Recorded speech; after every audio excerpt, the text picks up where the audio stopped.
நீங்கள் தவறவிட்ட எபிசோடுகளை இப்பொழுதே காணுங்கள் உங்கள் Tandivan.com மற்றும் Tandivan யூடியூப் சேனலில்.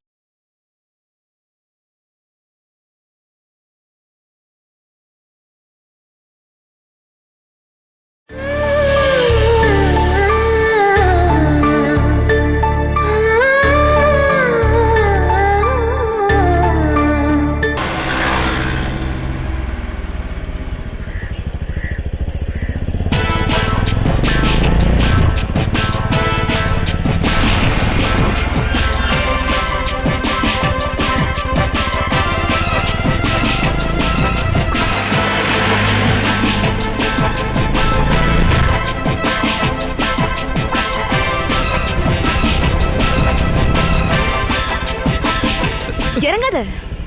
நான் சொன்னதுக்கு அப்புறம் தான் கீழே இறங்கணும். ஏன் இப்படி ஓட்டுற? உயிரை கையில பிடிச்சு வந்தேன் தெரியுமா? நீ டிரைவ் பண்ணும்போது கொஞ்சம் கூட கண்ட்ரோல்டா இல்ல. ஸ்கூட்டரோட ஸ்பீடு பத்தலன்னு தான் பைக்கே எடுத்தது. இந்த ஸ்பீடு கொஞ்சம் ஓவர் தான். அதான் இங்க வந்துட்டோமே. எது நடந்தாலும் நம்ம ஒன்னாதான் சாவோம்.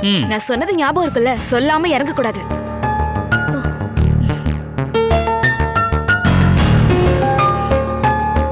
சாரி, இப்ப இறங்க.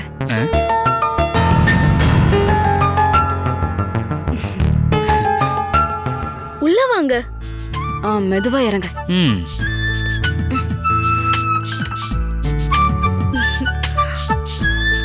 என்ன ஓவர் பில்டப்பா இருக்கு? காலைல வீட்ல இருந்தேன்னா ஃபோர்ஸ் பண்ணி கூட்டிட்டு வந்திருக்கா. பைக்கை நான் தான் ஓட்டுவேன், பிடிவாதம் ஓட்டிட்டு வந்தா. இங்க பாரு, உங்களை மாதிரி ஆம்பளைங்களோட நினைச்சிட்டு இருக்கீங்க பைக்க ஆம்பளைங்களால மட்டும்தான் ஓட்ட முடியும்னு. பொண்ணுங்க பின்னாடிதான் உட்காரன்னு நினைச்சிட்டு இருக்கீங்க. அந்த டாமினேஷனை உடச்செறியதான் நான் இப்படி செஞ்சேன். அதுக்கு ஜித்துவை எதுக்கு கஷ்டப்படுத்துற? நான் இல்லாம வேற யாரு இவரோட பைக்ல தைரியமா உட்காருவாங்க? வேற யாரும் ஏற அனுமதிக்கவும் மாட்டேன்.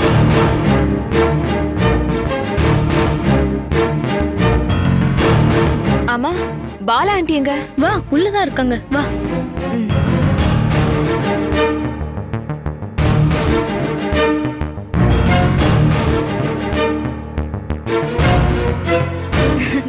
பாலா ஆண்டி,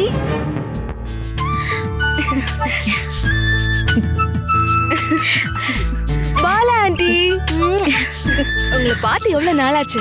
அதுக்கு நீதான் ரொம்ப பிஸி ஆச்சே. போங்க ஆண்டி. கல்யாணி உங்களை பழைய டீச்சர் அம்மான்னு கூப்பிடுறது தான் நல்லா இருந்துச்சு. ஒவ்வொரு வயசுலயும் ஒவ்வொரு மாதிரி தான் கூப்பிட தோணும். இப்ப இவங்க என்னோட பாலா ஆண்டி. ஃப்ரெண்ட்ஸோட நீ தினமும் சுத்திக்கிட்டு இருக்கேன்னு கேள்விப்பட்டேன். ஒரு வாரமா ஒரு ஃபோன் கூட வரல. அது எப்படி வரும்? வீட்டை விட்டு கிளம்பிட்டா நம்ம யாரும் ஞாபகத்துக்கு வர மாட்டோம்ல. நான் எப்படி மறப்பேன்? எனக்கு நீங்க மட்டும் தானே இருக்கீங்க. மரணம் வரைக்கும் நம்ம யாரும் ஒருத்தருக்கு ஒருத்தர் மறக்கவே முடியாதுமா.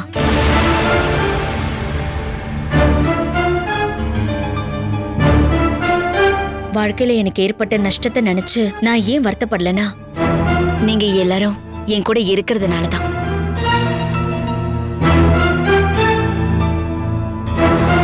என்னோட அகிலா குட்டியோட சேர்ந்து எனக்கு கிடைச்ச பொண்ணுதான் நீ.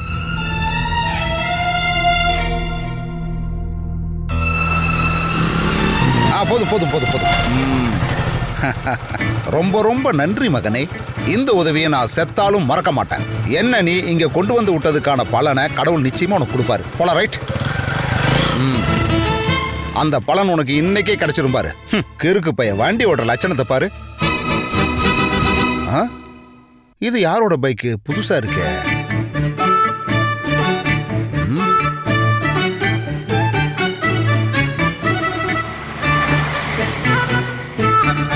உன்னை பத்தி நினைக்காம ஒரு நாள் கூட நான் இருந்ததில்ல.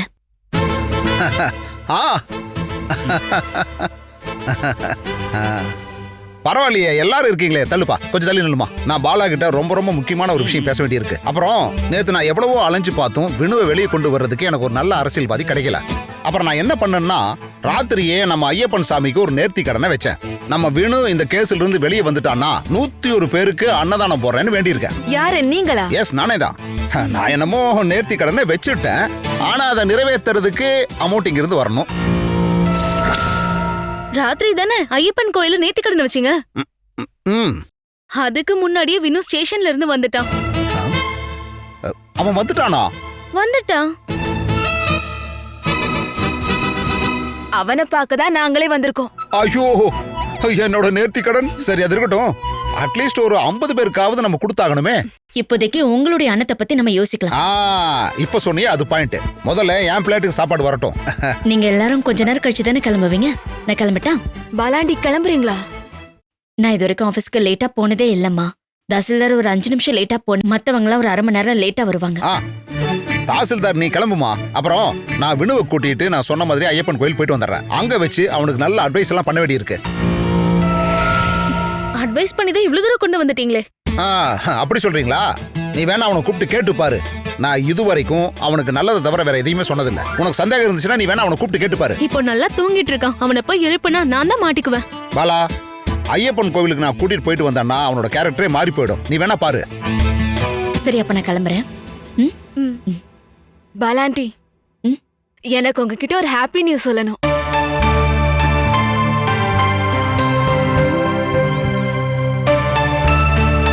என்ன விஷயம்?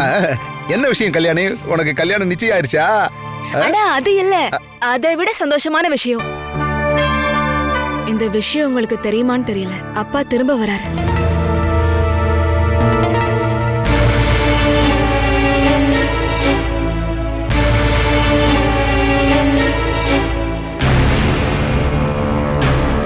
அப்பா இந்த வாரமே ரிலீஸ் ஆயிடுவாரு.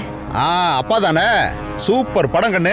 சமுத்திரக்கனி நடிச்சது தானே? சதீஷ் அங்கிள், கல்யாணி அப்பா சூரஜ் இருக்காருல்ல, அவர் தண்டனை முடிஞ்சு வெளியே வர விஷயத்தை தான் அவ சொல்லிக்கிட்டு இருக்கா.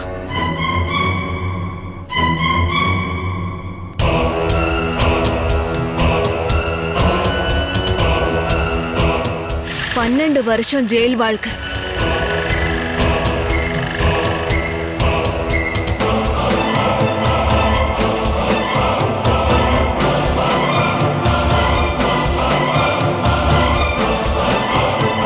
வேணும் நம்மளை எல்லாம் விட்டு போய் அதுக்குள்ள 12 வருஷம் ஆயிப்போச்சுல்ல.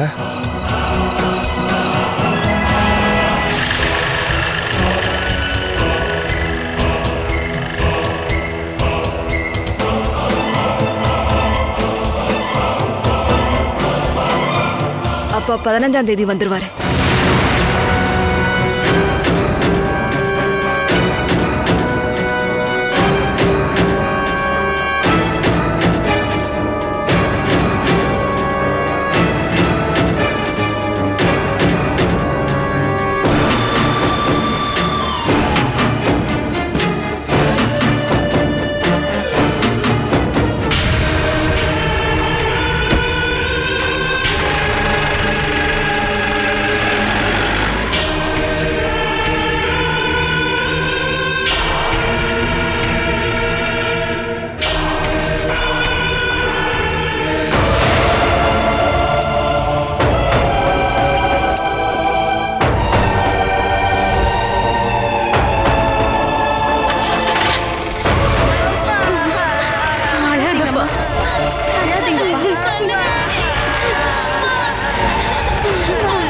வந்துருவாங்கப்பா.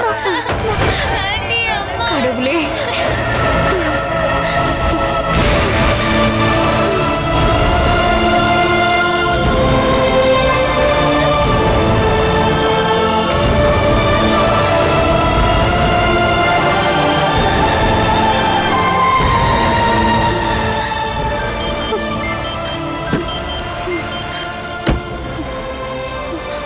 ஆர்கே, நான் எவ்வளவு நேரமா உங்களுக்கு கால் பண்றேன். நான் ஏர்போர்ட்ல இருந்து வெளியில வந்த பிறகுதான் உன் மெசேஜை பார்த்தேன்.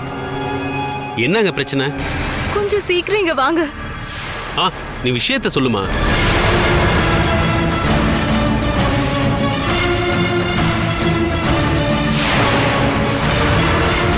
கொலைகேஸ் சம்பந்தமா இப்ப பாலாவையும் அரெஸ்ட் பண்ணிட்டாங்க.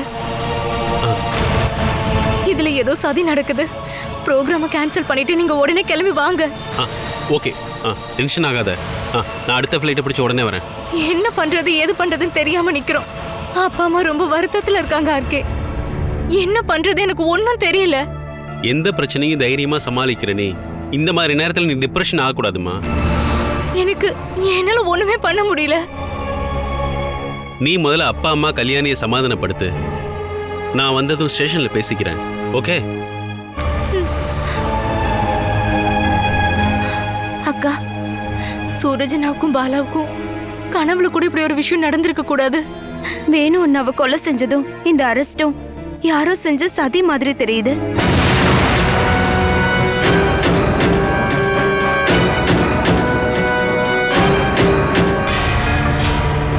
இங்க பாரு ஜெயா, நீ என்கிட்ட கோவப்பட்டா நான் என்ன பண்றது? பாலாவை போலீஸ் அரெஸ்ட் பண்ணிட்டாங்கன்னு கேள்விப்பட்டதுல இருந்து நான் மனசுடைஞ்சு போய் நிக்கிறேன். வெளியே போயிட்டு அப்பா இப்பதான் வந்திருக்காரு, அப்புறமா பேசுறேன்.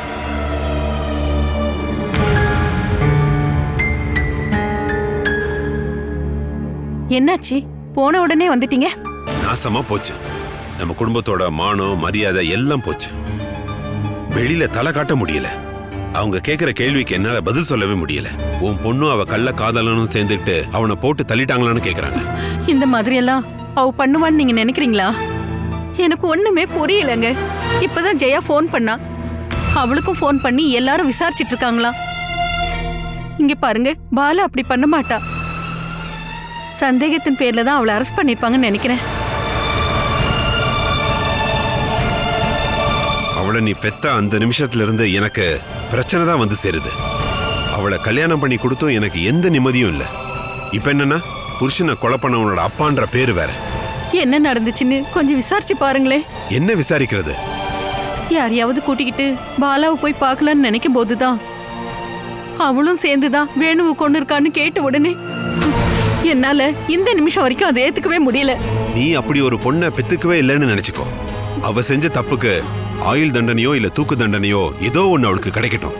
நாம அவளை திரும்பி கூட பார்க்க கூடாது.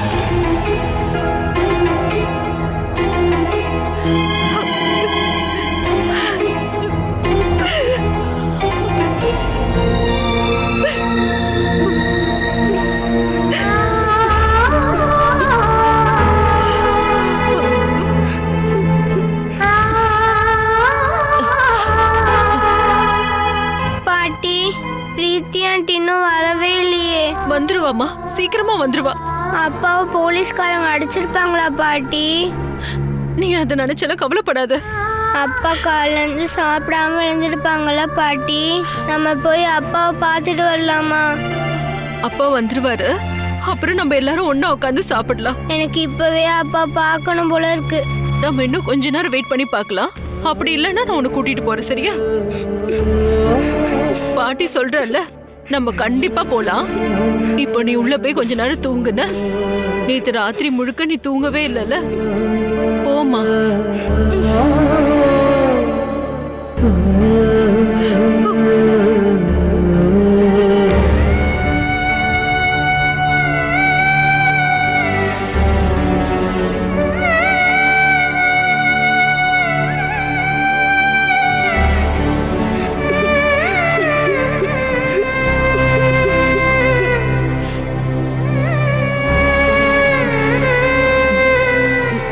மேடம், இந்த மாதிரி நேரத்துல கிளம்பி போறேன்னு தப்பா நினைக்காதீங்க.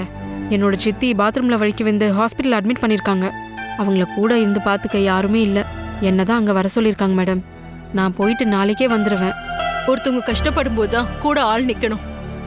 உனக்கு அர்ஜென்ட்டா போகணும்னா நீ போயிட்டு வா. ரொம்ப நன்றி மேடம்.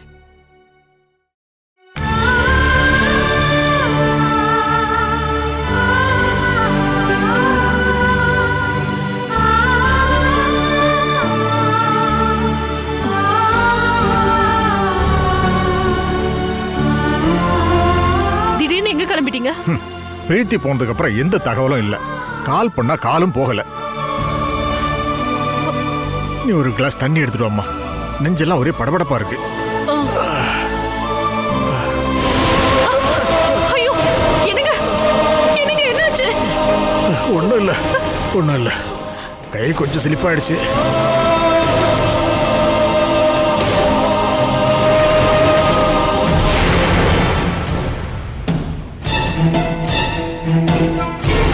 பொம்பளையோட கூட்டிட்டு வந்த ஆளுங்க சார் அவங்கிட்ட விசாரணை பண்ணிட்டு இருக்காங்க. விசாரிச்ச வரைக்கும் போதும், இங்க வர சொல்லியா? Yes sir.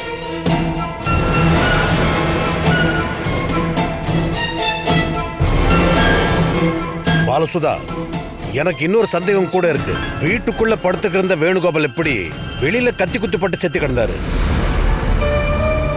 கொலை பண்ண வந்தவனுக்கு நீயா கதை திறந்து விட்டியா, இல்ல புருஷனை தந்திரமா ஏமாத்தி வெளியில அனுப்பி வச்சியா?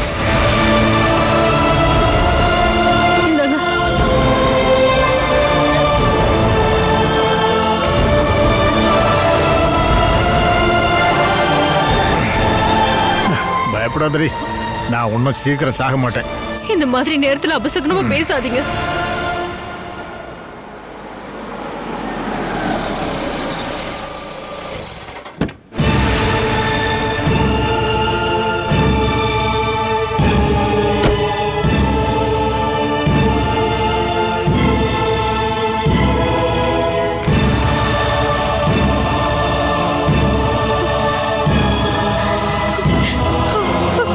அப்பாக்கு என்னாச்சுமா? திடீர்னு நெஞ்சு வலிக்குதுன்னு சொன்னாரு. ஹாஸ்பிட்டலுக்கு வர சொன்னா வர மாட்டேங்கிறாரு. இந்த பாருமா, இந்த மாதிரி வலி எல்லாம் அடிக்கடி வந்து போறதுதான். டாக்டர் கிட்ட கேட்டு 2வது தடவையா மாத்திரை கொடுத்துருக்கேன். இப்போதான் கொஞ்சம் நார்மலா இருக்காரு. உங்க அம்மா சொல்ற மாதிரி எனக்கு எந்த பிரச்சனையும் இல்லம்மா. நாம ஹாஸ்பிட்டல் போயிட்டு வரலாம்ப்பா. நமக்கு எதிர்பாராத விஷயம் ஏதாவது நடக்கும் போது நெஞ்சு இறுக்கி பிடிச்ச மாதிரி இருக்கும். அதுவே கொஞ்ச நேரத்துல சரியாயிடும்மா. எங்க எங்க எழுத போறீங்க? கொஞ்ச நேரம் உட்காருங்க. அப்படியே என்னால உட்கார முடியுமாடி? அவனை எப்படியாவது காப்பாத்த வேண்டாம். சூரஜன் அவ பாலா வீட்டுக்கு கூட்டிட்டு வந்தாங்க. நீ அவனை பாத்தியா? அவன் என்ன சொன்னா? கண்டிப்பா இதுல ஒரு சதி வேலை நடந்திருக்கு. சூரஜன் அவன் பாலாவும் சேர்ந்து வேணுகோபால கொல்ல பிளான் பண்ணிருக்கிறதா கேஸ் போட்டிருக்காங்க. கூட உடந்தையா இருந்திருக்கான்னு பாலாவையும் அரெஸ்ட் பண்ணிருக்காங்க. நீங்க கால் பண்ணும்போது நான் பாலா வீட்டுல தான் இருந்தேன். அவங்க 2 பேரையும் இன்னைக்கு மேஜிஸ்ட்ரேட் முன்னாடி ஆஜர் பண்ணிருவாங்க. ராதாகிருஷ்ணன் பேசினேம்மா. கொஞ்ச நேரத்துக்கு முன்னாடி தான் கூப்பிட்டு இருந்தாரு. விஷயம் எல்லாம் தெரிஞ்சதும் எல்லா ப்ரோக்ராமையும் கேன்சல் பண்ணிட்டு ஆர்கே அடுத்த ஃப்ளைட்லயே வரேன்னு சொல்லிட்டாரு. இந்த நேரத்துல ஆர்கே கூட இருந்தா நல்லா இருந்திருக்கும். எனக்கு இப்போ என்ன செய்யறதுன்னே ஒன்றும் புரியல. இனிமே பாலாவே சூரஜும் சேர்த்து வச்சு கதை கட்ட ஆரம்பிச்சிருவாங்க. ஊர் முழுக்க இது பரவிடும். யாருக்கும் துரோகம் நினைக்காத என் பிள்ளைக்கு இப்போ இந்த நிலைமை வந்துடுச்சு நினைக்கும் போது. பாலாவோட எண்ணிக்கை அவன் பழக ஆரம்பிச்சானோ அன்னையில இருந்து சூரஜுக்கு கஷ்டகாலம் ஆரம்பிச்சிடுச்சு. அப்படி இல்லப்பா. பாலாவை கைவிட்டலன்னு அவர் என்னைக்கு நினைச்சாரோ அன்னையில இருந்து அவருக்கு எல்லாம் தப்பு தப்பா தான் நடந்துகிட்டு இருக்கு. அவன் மேல பழிய போட்டு நம்ம ஆறுதல் தேடுற நேரம் இது இல்ல. சீக்கிரமாவே நல்ல அட்வொகேட் கிட்ட பேசி அவங்கள ஜாமீன்ல எடுக்கணும்.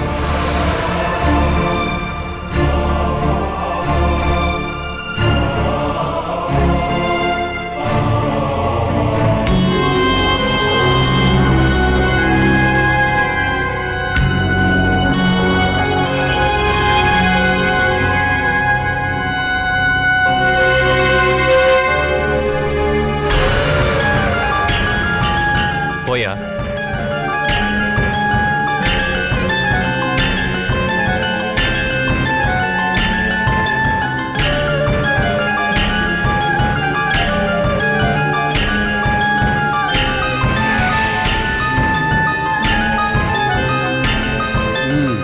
புதுசா ஒரு வாழ்க்கைய பத்தி கனவு கண்டு 2 பேரும் சேர்ந்து ஒரு பெரிய காரியம் பண்ணிருக்கீங்க. ஆனா இப்போ காதலனை பார்த்து காதலி முகத்தை திருப்பிக்கிட்டா. சார், செய்யாத குற்றத்தை எதுக்காக தேவையில்லாம எங்க மேல திணிக்க பாக்குறீங்கன்னு தெரியல. இது வரைக்கும் நீ வாங்கினது பத்தலையா?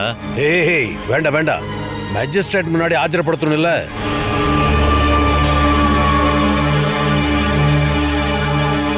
வேணுகோபால கொல்லணும்னு நேத்து தான் 2 பேரும் பிளான் பண்ணி முடிவு பண்ணீங்களா இல்ல ரொம்ப நாளைக்கு முன்னாடி பிளான் பண்ணீங்களா?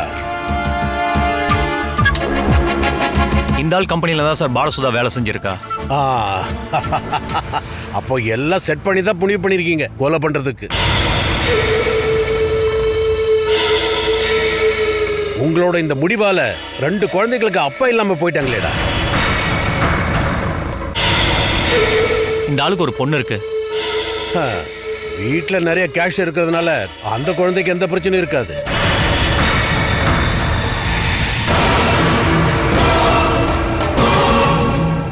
உன் புருஷனை விட அப்படி என்ன இவன் உனக்கு முக்கியமா போயிட்டான்.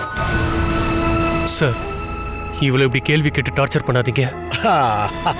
இப்ப புரிஞ்சிருச்சு உங்க 2 பேருக்குள்ள இருக்கிற உறவு.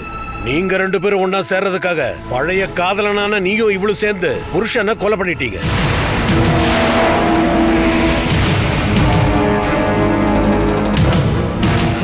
நாளைக்கு ஹெட் நியூஸ்ல இந்த நியூஸ் வரட்டும். கூட்டிட்டு போய் 2 பேரோட ஸ்டேட்மெண்ட் படிச்சு காட்டிட்டு கையெழுத்து வாங்க. சாட்சியோட வேணும். அது அங்க வச்சே வாங்கிட்டேன் சார். எங்க ஃபார்மாலிட்டிஸ் எல்லாம் முடிஞ்சிருச்சு. இனிமே என்ன பண்ணணும்னு கோர்ட் முடிவு பண்ணும். சார் உங்களுக்கு ஒரு குற்றவாளி தான் வேணும்னா அந்த குற்றத்தை நானே ஏத்துக்கிறேன். ஏய், நீ ஒன்றும் பெரிய தியாகியாக வேண்டாம். நீயும் குற்றவாளிங்கிறத மறந்துடாத. சார், நான் என்ன தப்பு செஞ்சேன்னு இப்ப வரைக்கும் எனக்கு தெரியல.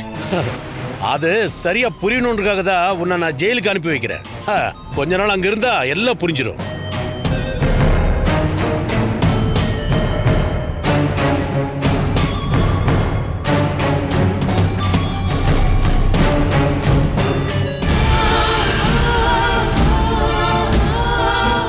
ஆன்ட்டி, இப்ப நம்ம என்னதான் பண்றது?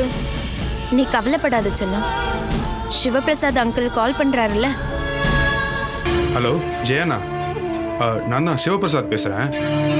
ஹலோ ஹலோ அண்ணா அண்ணா ஒரு நிமிஷம். ஹலோ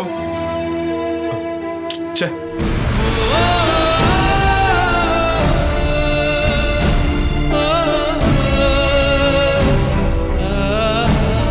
என்ன தேவையா இருந்தாலும் கால் பண்ணுன்னு சொல்லிட்டு கையை விட்டுட்டு போன எம்எல்ஏவை பார்த்துருக்கேன். யூனியன் தலைவர், பார்ட்டி செக்ரட்டரி கூட பார்த்துருக்கேன். ஆனா நமக்குன்னு ஒரு தேவை வரும்போது இவங்க யாரும் ஃபோன் எடுக்க மாட்டாங்க. அப்படியே எடுத்தாலும் கமிட்டி மீட்டிங்னு சொல்லி சமாளிச்சிருவாங்க. ச்சே, இப்ப யாருக்கு தான் கால் பண்றது? யாருக்கு கால் பண்ணாலும் இதை தான் சொல்ல போறாங்க. நம்மளால இதுல என்ன பண்ண முடியும்? இனிமே நம்ம அதை பத்தி தான் யோசிக்கணும். பணம், பார்ட்டி, மதம் இதோட சப்போர்ட் இல்லாம நாம இந்த பிரச்சனையை சால்வ் பண்ண முடியாது. பிரீத்தி அக்கா கால் பண்ணாங்க.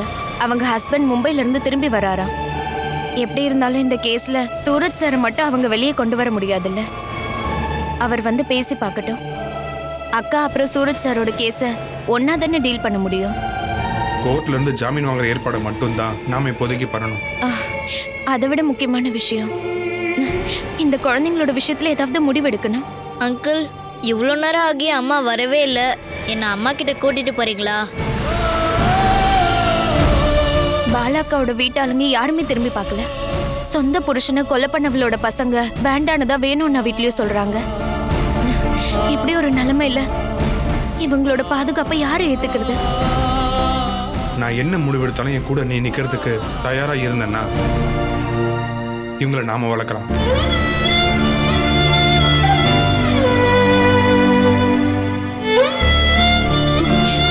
Catch us on TV, Tandivan.com, Facebook and YouTube.